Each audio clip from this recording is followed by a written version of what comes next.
Frame 96 படத்தோடைய director. ரொம்ப அழகான ஒரு டைரக்டர். ரீசென்ட் டைம்ஸ்ல கூட மெய்யழகன் அப்படின்ற படம் பண்ணியிருந்தாரு.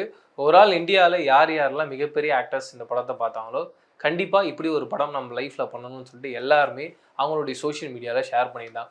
பிரேம் ரீசென்ட் டைம்ஸ்ல என்ன பண்ணியிருந்தாரு, 96 பார்ட் 2 பண்ண போறோம்ன்றத சொல்லியிருந்தாரு. அதுக்கான கதை ஃபைனல் ஸ்டேஜ்ல இருக்கு அப்படின்றதையும் ரீசென்ட்டா வர இன்டர்வியூஸ்லாம் ஷேர் பண்ணியிருந்தாரு. விஜய் சேதுபதி அவர்கள்கிட்டயும் அந்த கதைய சொல்லிட்டாராம். த்ரிஷா அவர்கள்கிட்டயும் கதைய சொல்லிட்டாரு. கூடிய விரைவில் அந்த ஒரு ப்ராஜெக்ட் டேக் ஆன் ஆக போகுதுன்றதையும் சொல்லியிருந்தாங்க.